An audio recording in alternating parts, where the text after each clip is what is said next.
is with Oklahomans for Food, Farm, and Family.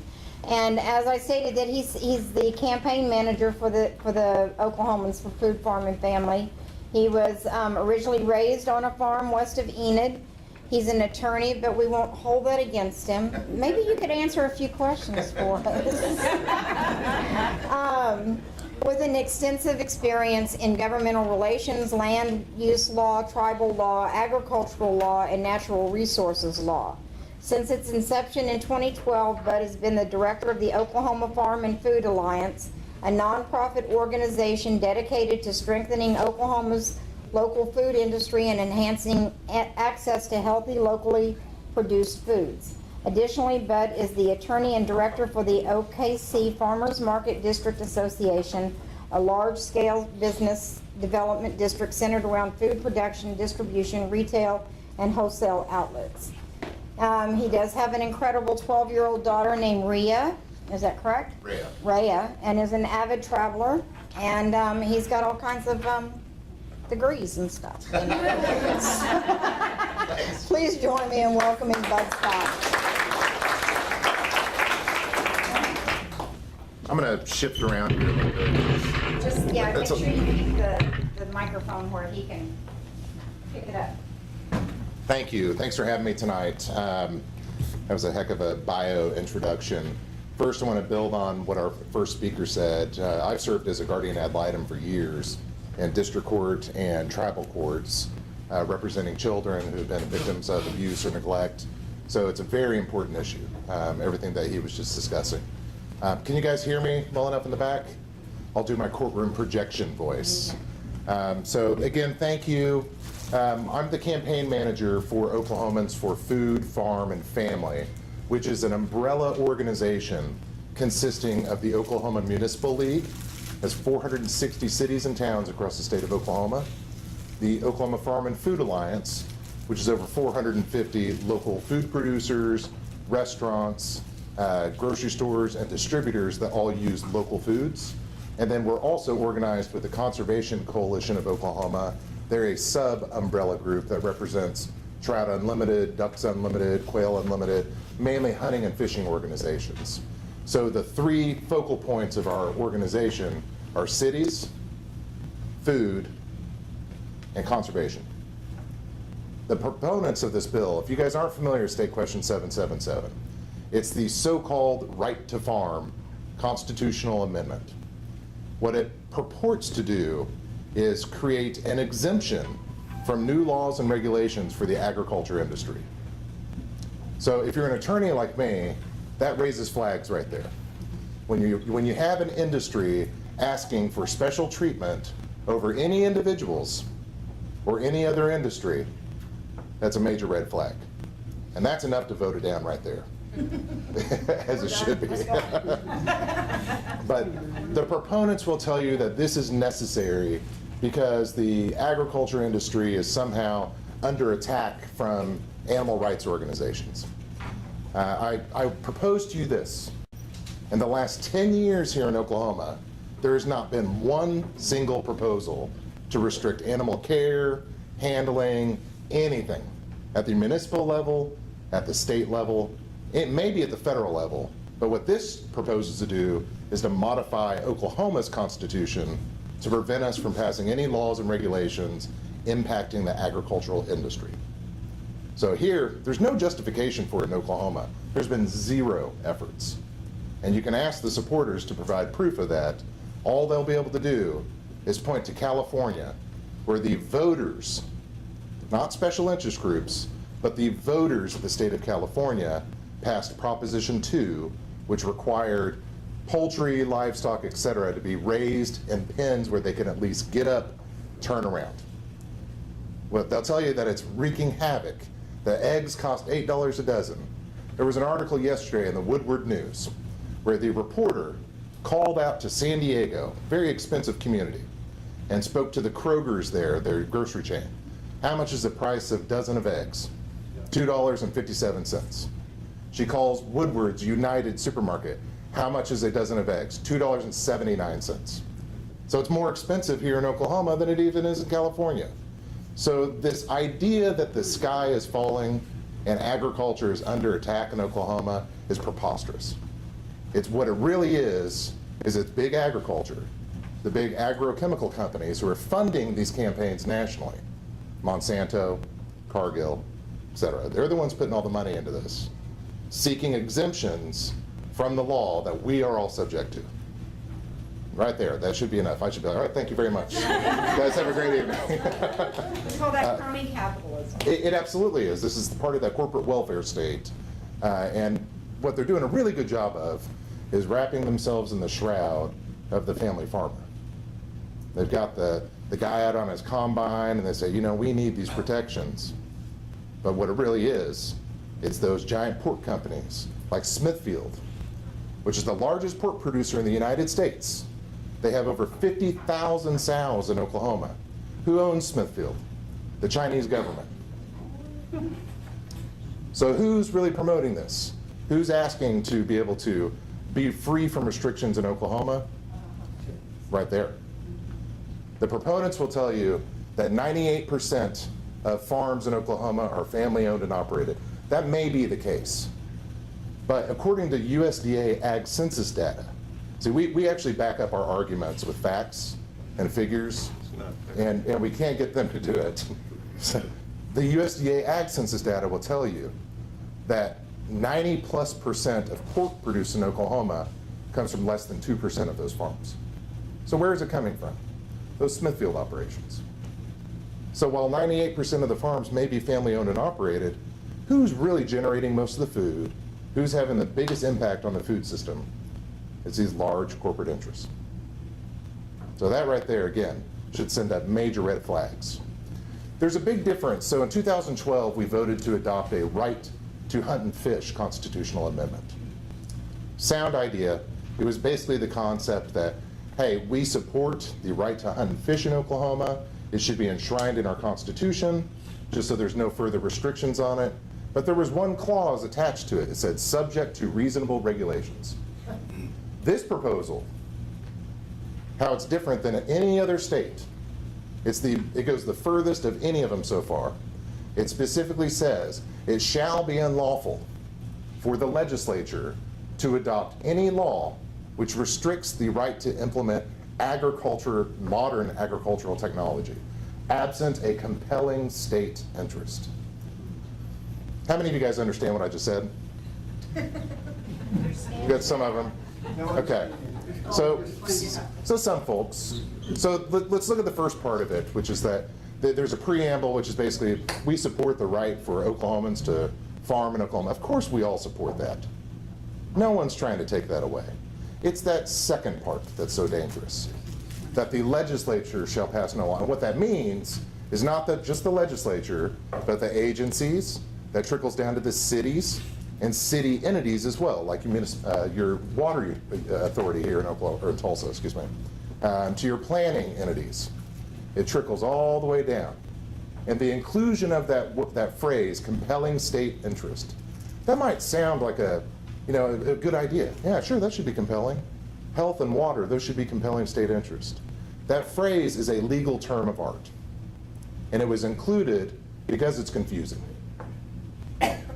It's meant so people who aren't attorneys say, well, sure, a law should be passed with a compelling state interest. I think we all feel that way. But when it comes to the practice of law and the interpretation of law, compelling state interest is a specific standard that is applied in a constitutional challenge to a law. And what it does is automatically trigger a strict scrutiny standard of review, which is the highest level of review you can possibly have. So for example, there's been cases through the US Supreme Court that have rejected a compelling state interest for religious freedoms, for the ability to comply with certain planning laws. These are strict standard reviews where things you usually would think would be kind of a compelling state interest have not been found to be a compelling state interest. So see if we're trying to challenge, say, how water waste management is handled from a large chicken facility. Well, at that point, trying to get that through a strict standard scrutiny review, say that 6 times straight. Trying to get it through that is almost impossible. And any attorney worth their salt is going to tell you the same thing, that this is specifically written So we're no longer going to have the power of our people, of our democratically elected representatives, and our appointed agency people to make laws for the foreseeable future. It's now going to go to the courts. The courts are going to be dictating agriculture policy. That's a major, major issue, and I think most of y'all would disagree with that treatment. The folks who are supporting this also like to say that this gets the state out of our business. I'll tell you what, the state goes out, who comes in? That's right. The federal government. There is no absence, there's no vacuum of regulatory authority. Someone is going to come in and regulate. So if you prohibit the counties and the cities and the state, the feds are going to come in. We have a legal analysis. I highly encourage you to visit our website called okfoodfarmfamily.com. You can also go to vote no SQ777.com. It'll direct you to the same place.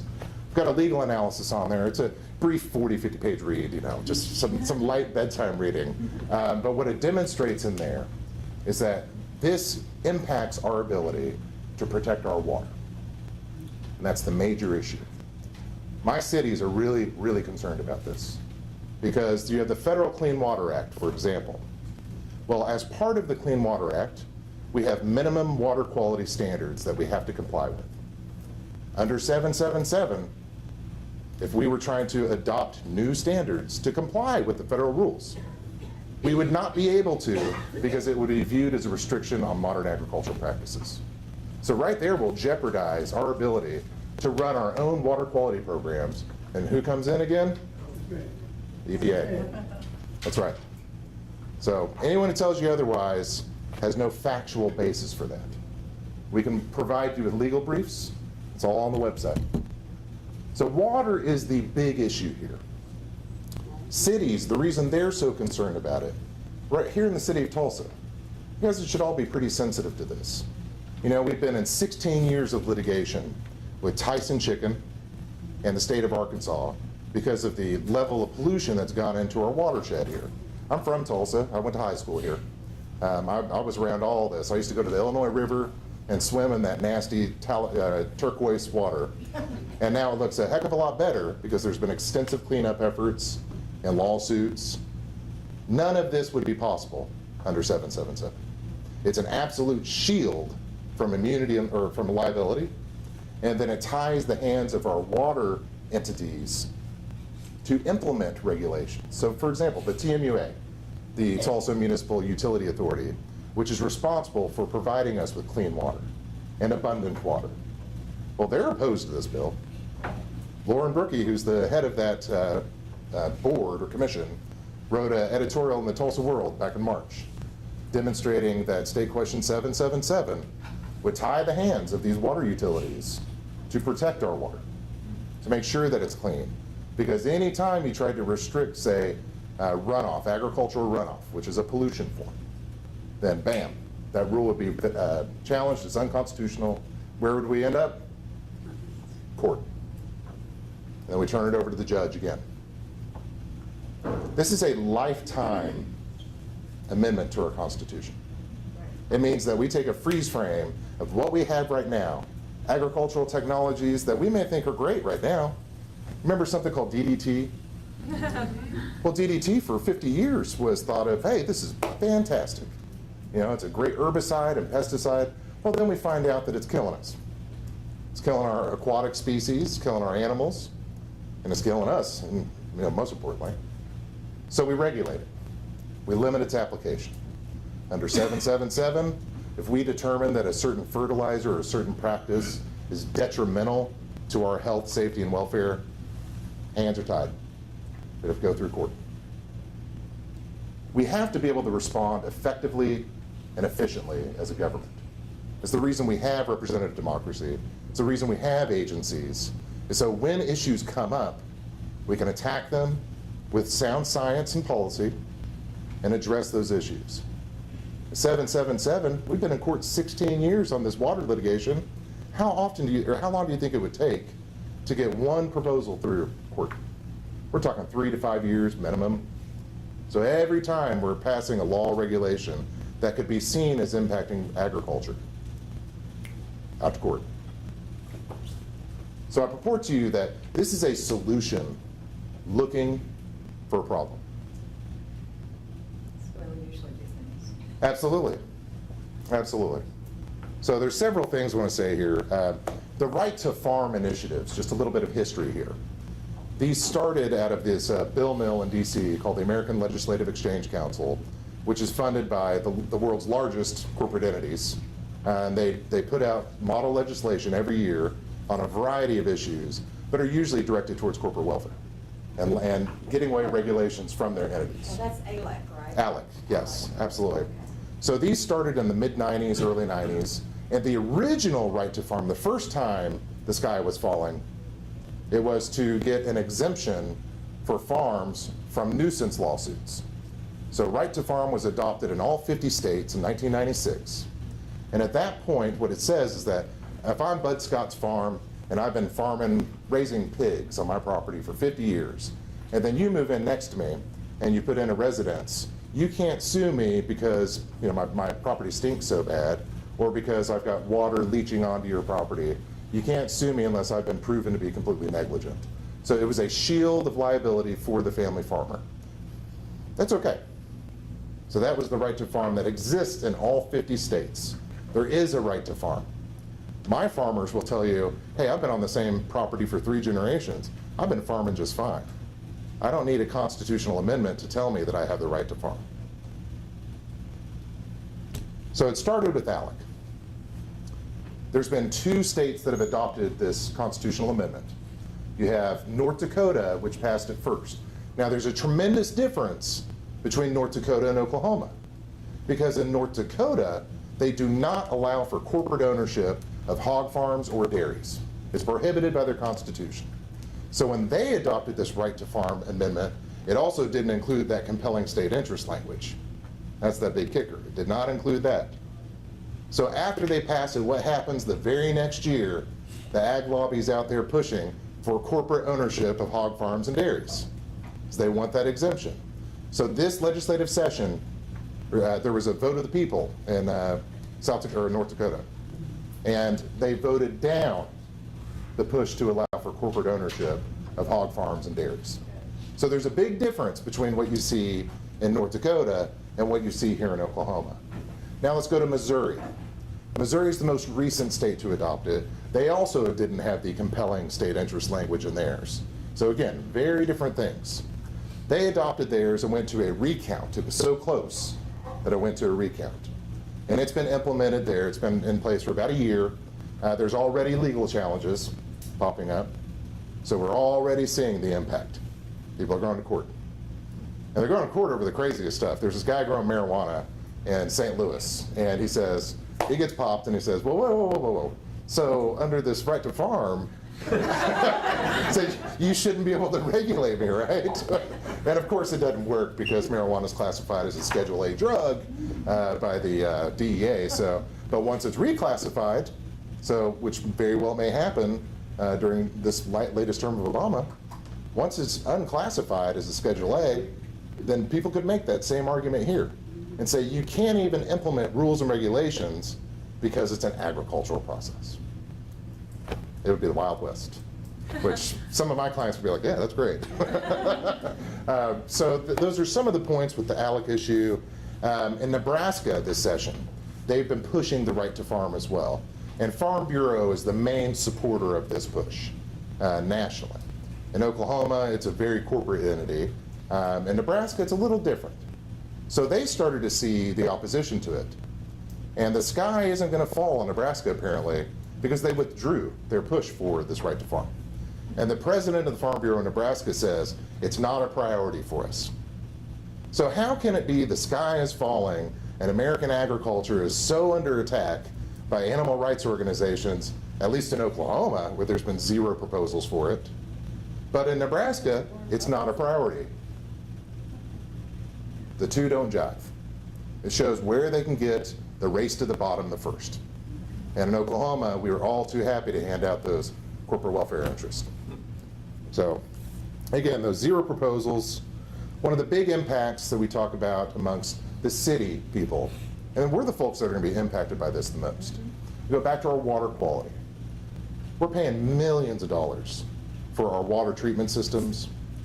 Most cities and towns can barely keep up with EPA regulations and requirements for, all bromine, all the different kinds of chemicals that are in your water system. They can barely keep up. Under this provision, what happens if we pass this and we can't regulate the amount of agricultural waste that's going into our water supply? That means how many of you end up paying higher rates because we have to charge more to make our water treatment system more effective, to add more chemicals into our treatment system. So all of a sudden, everyone's paying an extra $50 a month on their water bill because we have to treat this so much more. I'd like to do a comparison and see pre-Tyson chicken pollution of the Uchee-Spavinaw Reservoir here, what our water bills looked like and how much treatment we were requiring, and then now. I guarantee it's a big difference.